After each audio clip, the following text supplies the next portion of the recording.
migratorios, investigadora del Instituto Mora, para hablar también de las noticias más importantes que así considere ella. Mi querida doctora, ¿cómo le va? Un abrazo.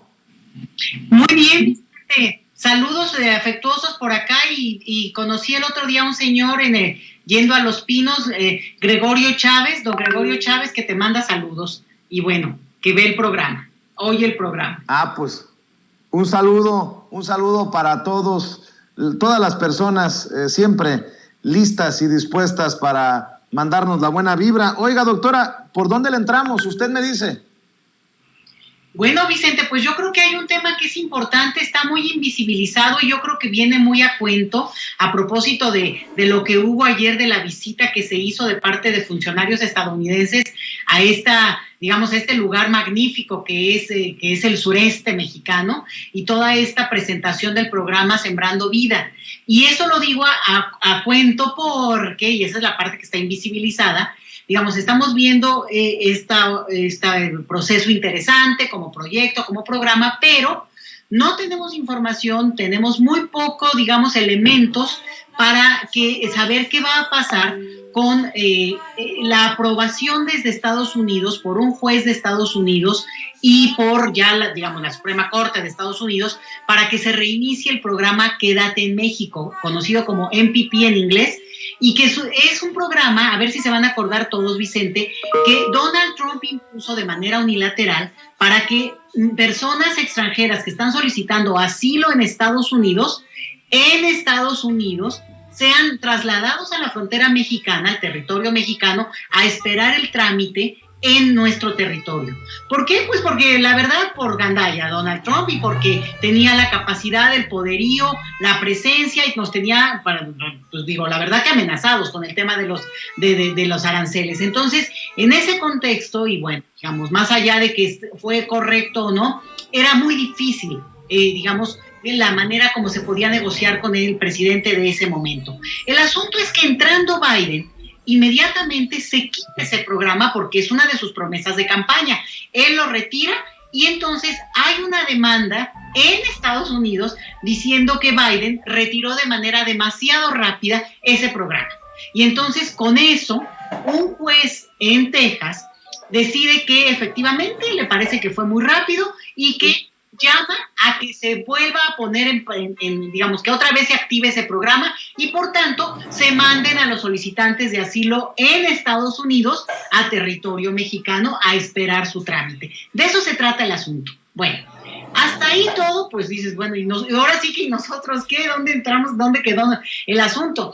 El punto es que todo esto está sujeto a que el gobierno mexicano acepte nuevamente abrir sus fronteras y que su territorio, nuestro territorio, sobre todo la frontera norte del país, sea donde se ubiquen las personas que pues desafortunadamente al tener que estar esperando acabarían en México.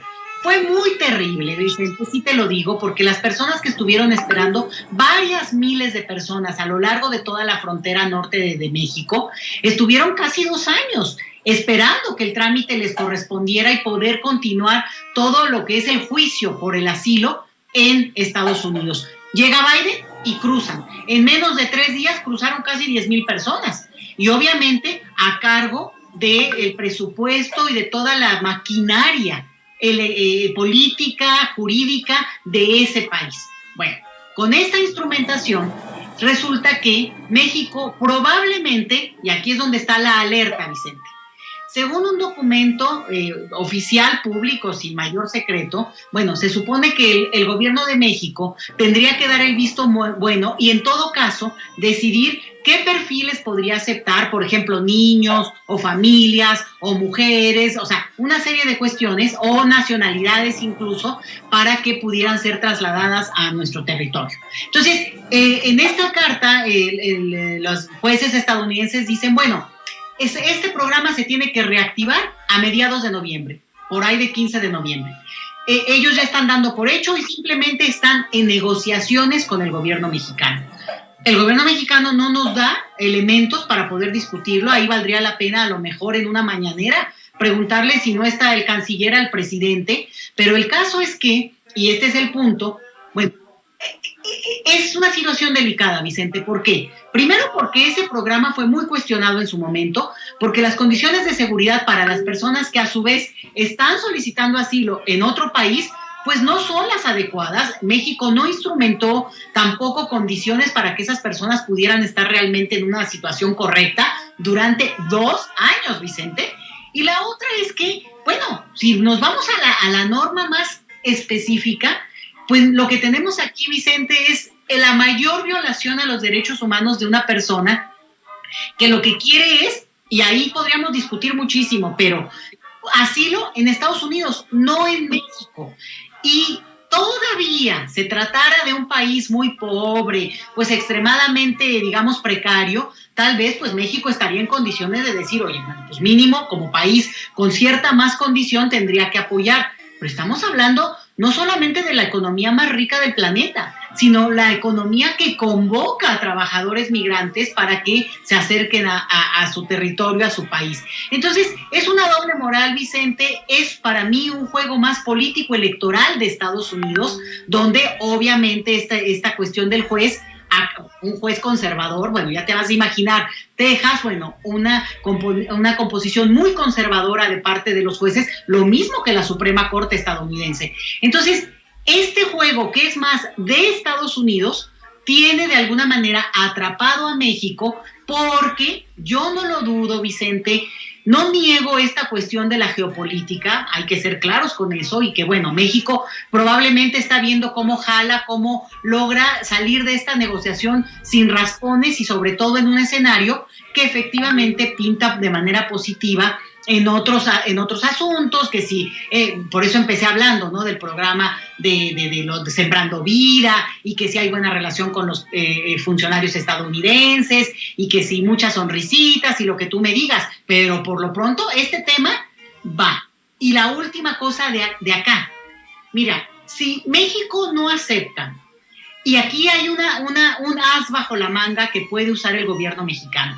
Hay un grupo de organizaciones que han puesto ya una denuncia de carácter jurídico, un amparo, Vicente, para hacer que la Suprema Corte de nuestro país mandate o decida darle una instrucción a la Secretaría de Relaciones Exteriores digamos, en voz de su canciller, de nuestro canciller Marcelo Ebrard, para que no permita que nuevamente México sea territorio para el programa MPP o Quédese en México, ¿no? Entonces, esto lo podría usar el gobierno mexicano argumentando en los códigos que conocen muy bien los estadounidenses, bueno, pues el derecho, ¿no? O sea, ustedes, un juez tejano, pues que es una autoridad, supongo yo, de cierta relevancia, pesada, ¿no? Pero no es más pesada que un canciller como el nuestro o con un presidente como el mexicano, y por tanto nosotros no podemos recibir órdenes de un juez tejano, y menos si la Suprema Corte de nuestro país mandata vía una solicitud de una comunidad ciudadana con un amparo a que México no sea territorio de ese programa. Entonces, eso lo puede argumentar tranquilamente el gobierno mexicano, diciendo, bueno, mientras se resuelve ese juicio en mi país, yo no puedo ser territorio para recibir en este momento a personas que al final de cuentas, pues lo que menos quieren es eso. Y además, pobre gente, porque además los utilizan, digamos, como si fueran trapos. Ahora están en Estados Unidos, ahora van para atrás otra vez. O sea, tampoco se trata de hacerle el juego y ser cómplices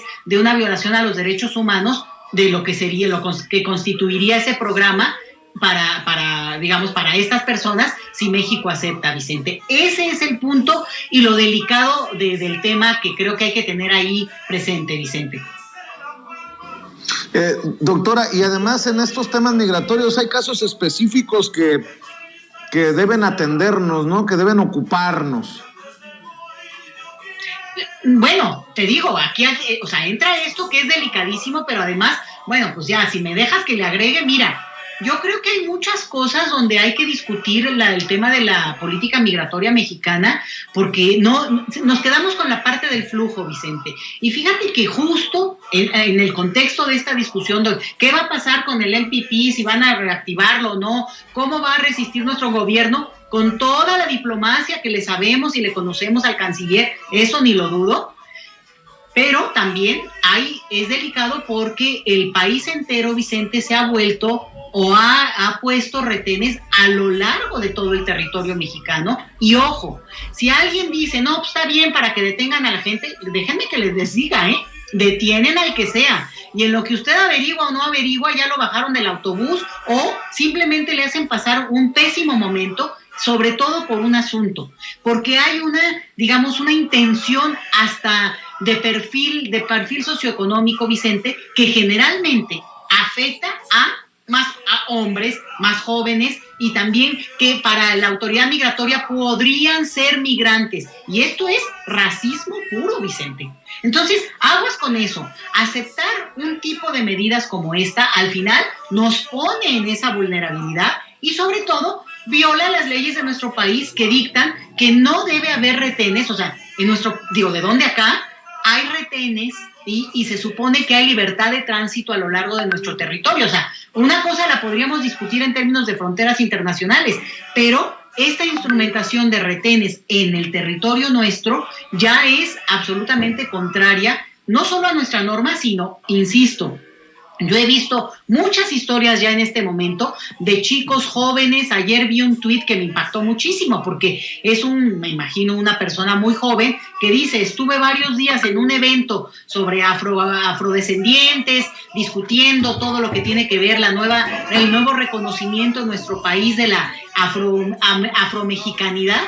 Y dice, bueno, ya regreso muy contento a mi casa y que me bajan del ADO. O sea, ¿cómo? Pues sí, porque le dieron un perfil y suponen entonces que es extranjero.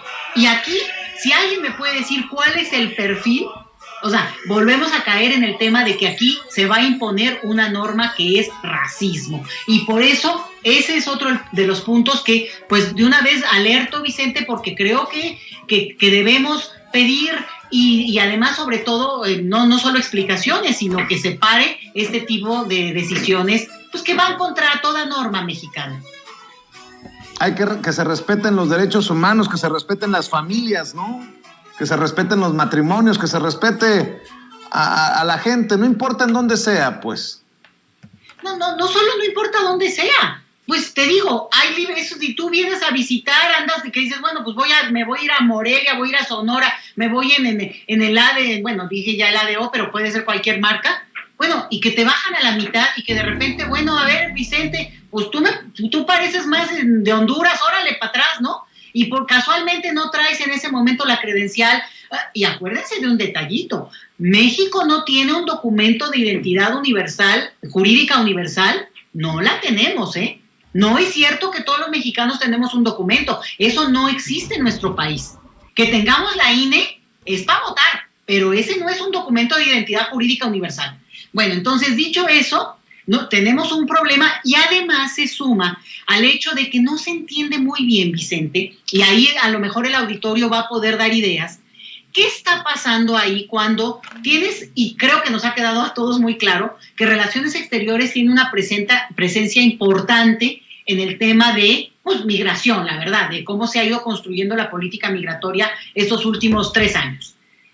Y sin embargo, quien decide, como quien dice, quien toma el papel del malo de la película, son los del Instituto Nacional de Migración, los de los retenes, los de las fronteras, los madreadores en la frontera sur. O sea, eso es el Instituto Nacional de Migración. Y a propósito de eso, a lo mejor escucharon, Vicente, de este matrimonio afgano que llegó a México en un vuelo directo desde, me parece que venían desde Turquía, llegan a México y la autoridad migratoria, el Instituto Nacional de Migración, los detiene, no acepta ninguna consideración de ningún tipo, no convoca también a la autoridad, digamos, que es la que puede dar cuenta de estos temas, que es la COMAR, la Comisión Mexicana de Atención a Refugiados. No resuelven por esa vía y los deportan. Los deportan a Turquía, pero se arma tal argüende, y te lo voy a decir, esto pasa todos los días, Vicente, y con las nacionalidades que me digas. Lo único es que ahora se armó un revuelo porque coincide que México hace menos de un mes pues con toda, digamos, apertura, recibió a un grupo de afganos, o el orgullo mexicano de volver a nuestras raíces de hospitalidad, y no, un rollazo, y de repente pues llegan estos que no vienen en el grupo, y entonces ya no. El punto es que con ese escándalo, vamos a decir, que se armó, y gracias al Instituto de las Mujeres en la Migración, IMUMI, que llevó el asunto y le dio seguimiento y habló con quien se tuviera que hablar, bueno, pues la Autoridad de Relaciones Exteriores, por eso te digo, a ver, ¿qué está pasando por ahí? De Relaciones Exteriores mandó a que se revisara el caso, y esta pareja, en pleno vuelo, rumbo a deportada, llegando a Estambul, ahí les avisaron que México sí los iba a aceptar y venga para atrás de nuevo. Entonces, a ver, ya al final llegaron, abrazos, la foto, y bueno, ya tendrán que resolver su situación jurídica de la manera como digamos, su caso proceda. Vienen de un país que está en la lista de los países digamos, que son susceptibles de recibir asilo por nuestro país, ojo. Digo, eso nos dijeron públicamente. Y dicho eso, creo que vale la pena que lo tengan en el radar, porque una política migratoria no es solamente quienes cruzan el flujo, que además solo cuando se ve, no. El flujo es permanente, Vicente, todo el tiempo. Como sabemos que hay mexicanos que viven en el extranjero, todo el tiempo va y viene gente, todo el tiempo esa intención de moverse está ahí, esa digamos, dinámica.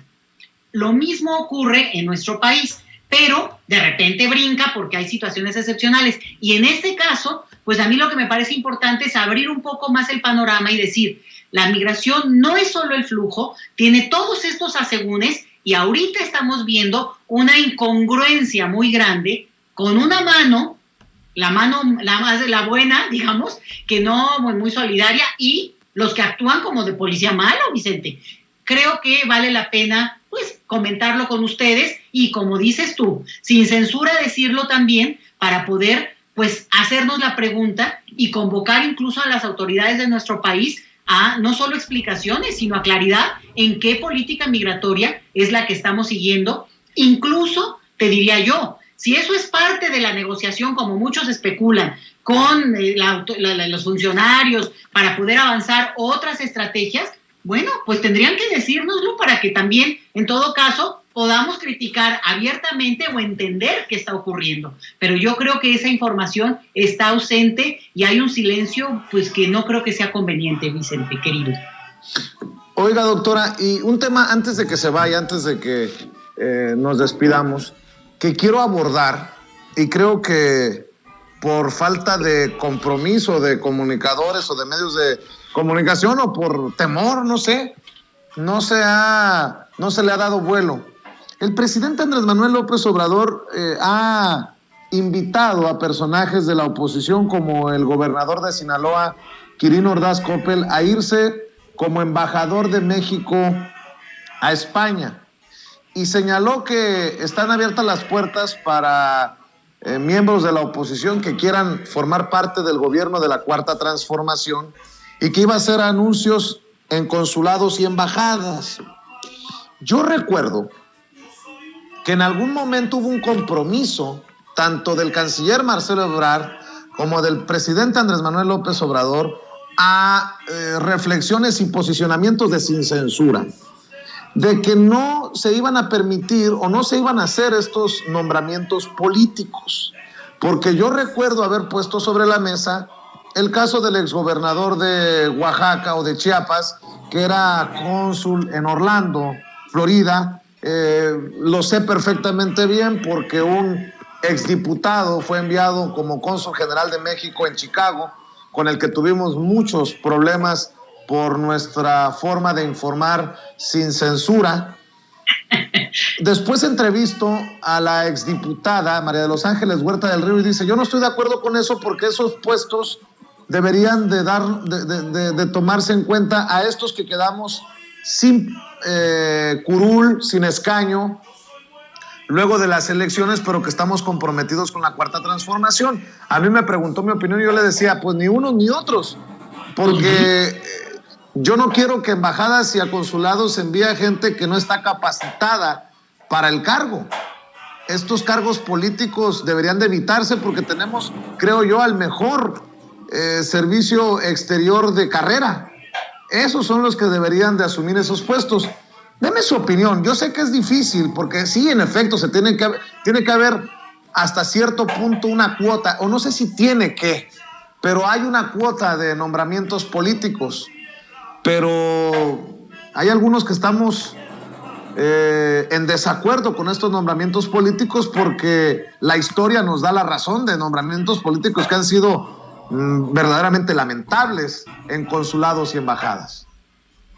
Fíjate, Vicente, que para mí no es difícil, porque entiendo muy bien esta consideración de carácter político y como digamos, entre un premio, a veces un castigo, también, vamos a decirlo, pero que puede ser, digamos, una salida para ciertos personajes y que al final es una moneda de cambio. Digo, yo entiendo que por ahí va y muchas veces es esto de poner distancia a una situación que puede ser entre delicada o incluso que pueda marcar un cambio, ¿no? en la relación que se tiene. Ahora tú mencionabas el caso del exgobernador de Sinaloa, por ejemplo, me queda clarísimo por el territorio del que va y seguramente por el tipo de alianzas que quedaron establecidas. Entonces, pues ahí te va una embajada pues muy interesante, y a mí eso es lo que me parece, y ahí es donde para mí no es problema. Yo sí creo y que aún con esa consideración, pues hay otros cargos, y hay cargos menores, pero que no tienen por qué ser menores en el sentido también de la presencia y de la prestanza que se requiere. Y que el servicio diplomático de nuestro país, de verdad, mis respetos, es muy capacitado, tiene una formación y además pues se soban el lomo, quienes han hecho carrera y sobre todo, mira, la verdad es que en las últimas décadas se fue profesionalizando y claro, incluso la vocación diplomática, pues no cualquiera la tiene, Vicente, creo que ni a ti ni a mí nos invitarían, pero sí creo que hay un punto en el cual eso es lo que se tendría que considerar. Obviamente puede haber personalidades que destacan por su nombre, su presencia y que tú dices, bueno, me va a representar como país. Acuérdate del escándalo que hubo con esta representación cultural. Ya ni siquiera sé qué ocurrió con esta escritora que mandaban a España. También en un cargo como un premio. Y tú dices, bueno, y no hay toda esta gente que se ha preparado en términos de diplomacia cultural, que tiene toda una formación y no nada más porque sepa o no escribir. Yo esa parte ni la cuestiono.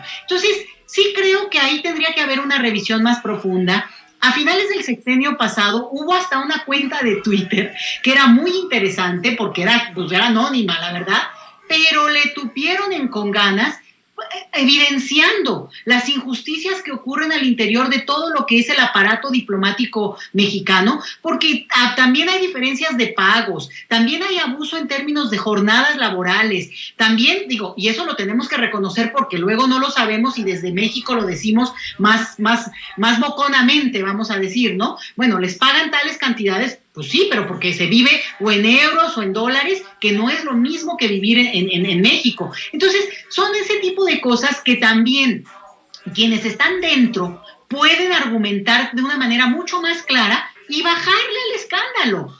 Y la otra cosa es que también aquí tiene que haber pues un poco respeto a las propias trayectorias laborales de gente que tiene un camino. Tú mencionas, bueno, es que esos lugares, pues, ¿no? Lo que te decía esta diputada, tienen que ser para los que no quedamos con curul. Perdón. O sea, ¿por qué? Si usted es diputado o es senador, bueno, haga su carrera o está haciendo su carrera en eso.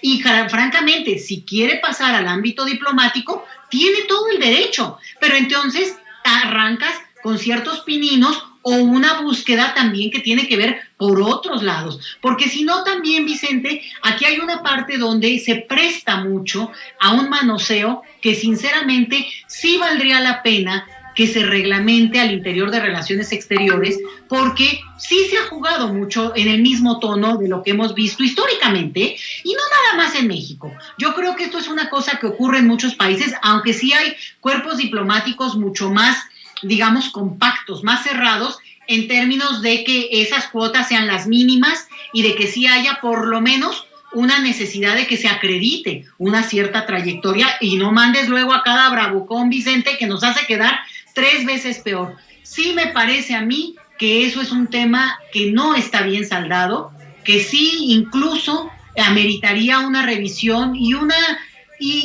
digo, al final de cuentas, porque respeto y agradezco mucho a los colegas que han elegido la carrera diplomática, bueno, pues que también a su vez se les reconozca esto, y ojo, viene la otra parte, que yo sé y conozco, he escuchado de algunos colegas ya mayores que en su momento han empezado a jubilarse, pues ojo, cómo eso también necesita el reconocimiento de toda una trayectoria laboral, porque si no, la gente queda sin la acreditación que requiere. Entonces, es un tema que nos prometieron y tampoco está, digamos, claramente transparente, y al contrario, en algunos casos no queda muy claro por qué a por qué no al otro, y sobre todo, por qué en todo caso no se decidió hacer digamos, una revisión interesante con todo. Y voy a insistir, porque tampoco soy inocente en eso. Hay pragmatismo, sí. Hay necesidad de jugar también a veces con estas cartas políticas,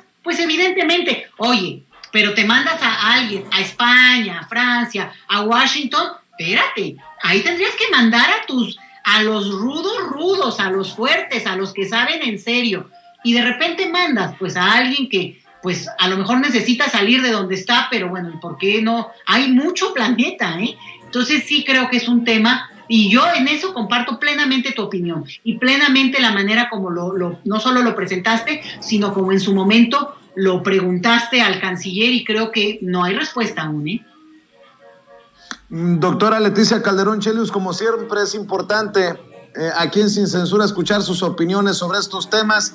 Yo le voy a pedir a las personas que nos están viendo y escuchando que la sigan en Twitter en @LetiChelius, Leti por su nombre, Chelius por su apellido, Leti Chelius en Twitter. Y bueno, pues aquí nos vemos el próximo martes o antes si lo amerita la noticia, doctora. Y muy alertas a esto que les comenté, Vicente, porque hay un silencio que no debemos permitir por el bien incluso del proyecto político que solo así, con transparencia y sin censura, puede caminar bien. Gracias, Vicente, claro que abrazo sí. Y también un saludo fraterno a todos. Un abrazo, la doctora Leticia Calderón Chelius, hablando con nosotros sin pelos en la lengua, sin censura.